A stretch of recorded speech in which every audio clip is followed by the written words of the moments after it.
Welcome back to the Gapster channel. Today we're gonna look about fixing a subwoofer. I've got this subwoofer from B&W. It's an 8-inch. It's an ASW610. Yeah, ASW610. It's an 8-inch. Basically, it's got a nice driver on it.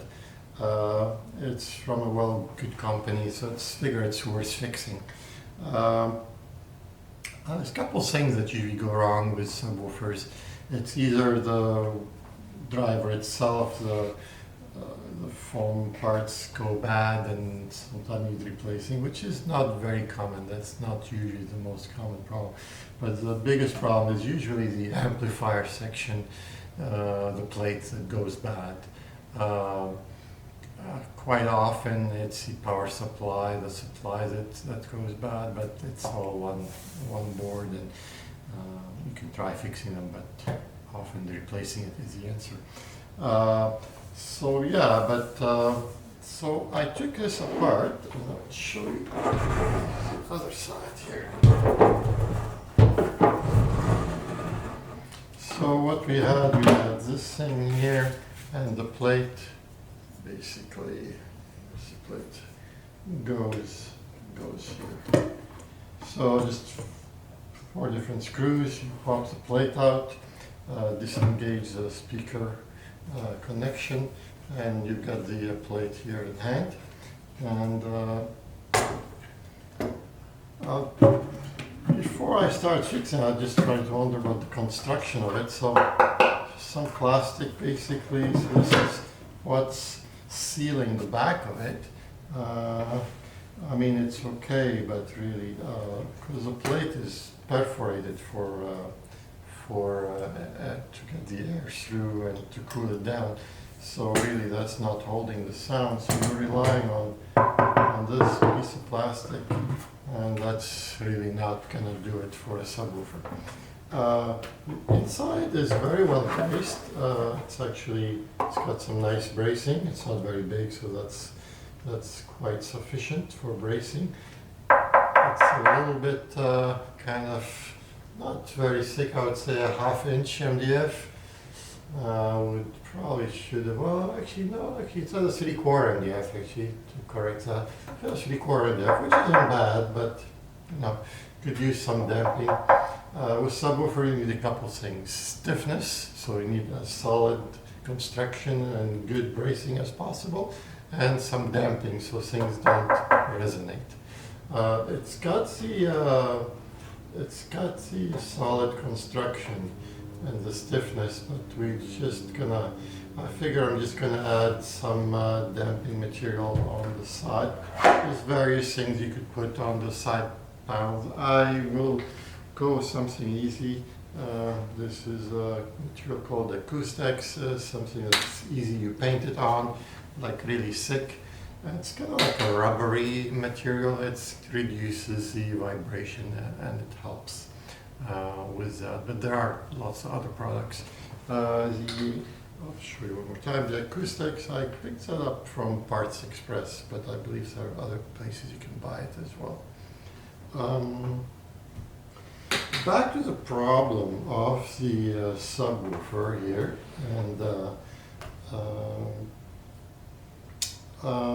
after looking at it carefully, looked at it and tested it and realized that the MOSFET was burnt, and not just that, there's a lot of components around the MOSFET was burnt. I was trying to fix it. I'll start sourcing some of the components. Some are so charred it was hard to even recognize what they were, and looking on the internet and figuring out what they were.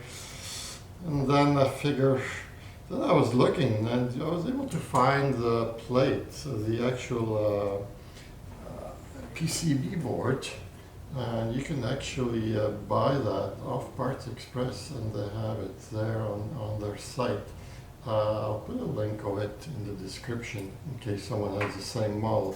But you may not have, obviously, probably most likely not going to have the same model. But the moral of the story is often manufacturers use generic power plates, so look online and don't look at the model. You can look at the model. I mean, sure, you can go to the manufacturer and ask if they have any parts, or often they won't do that. They want you to ship it to them and they want to fix it, and by the time it comes back, if it's not on warranty, it's going to cost you way more than half of what it's worth, and it may not be worth fixing.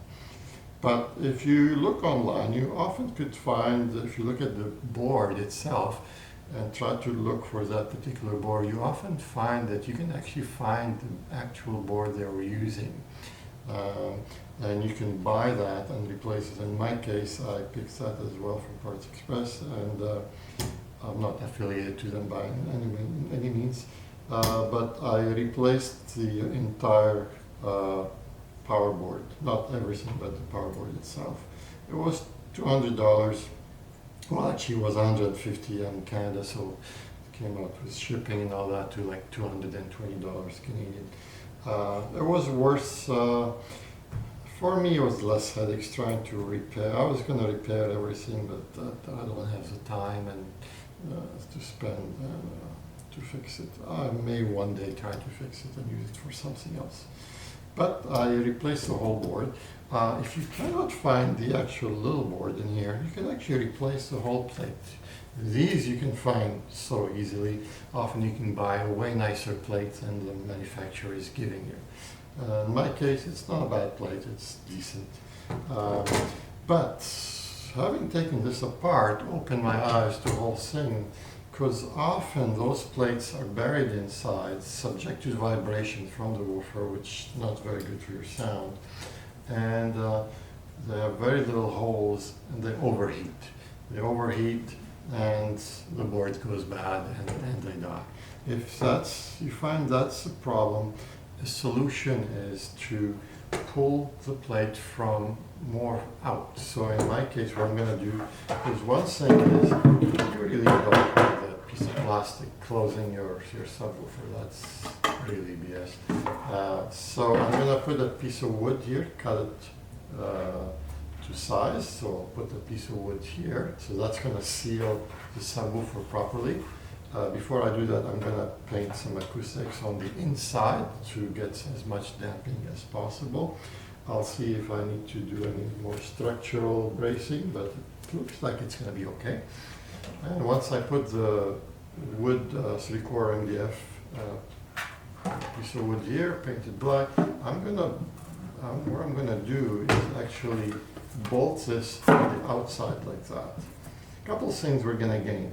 This is going to it's going to have a little bit more space inside, and trust me, you can't go wrong with extra volume in a subwoofer. It's very rarely that it's that critical. It's bigger, small, tiny bit bigger is not so bad. If anything, it's going to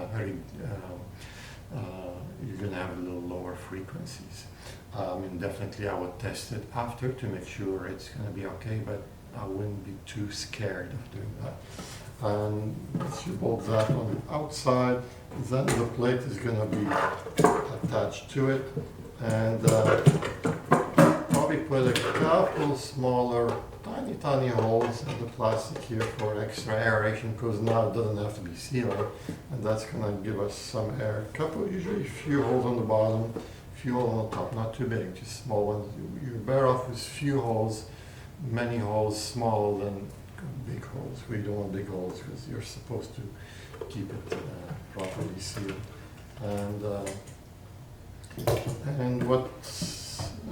So this is the plan for the subwoofer, and I will get on the working part and get it going. In my case, I was able to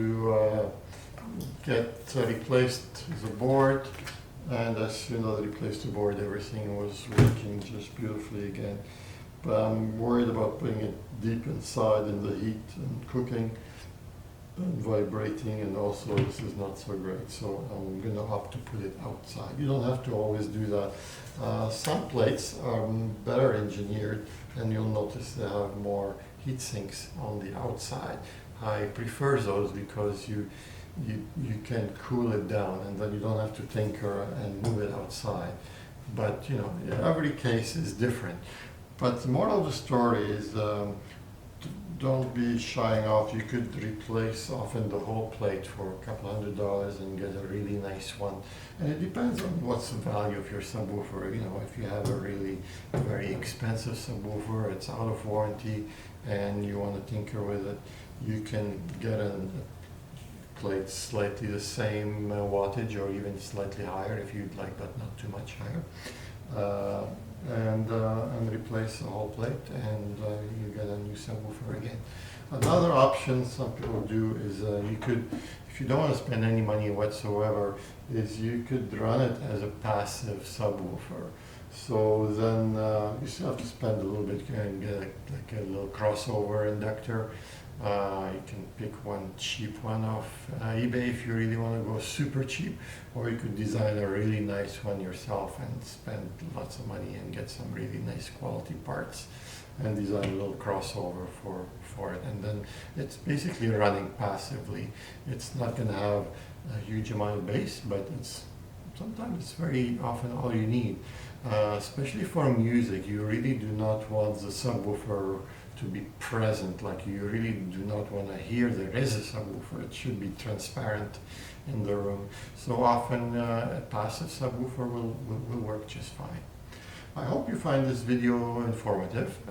If you like it, please hit the like button. Please subscribe. I'm going to have a few videos coming up on various audio system and other also videos as well. And we'll see you again next time.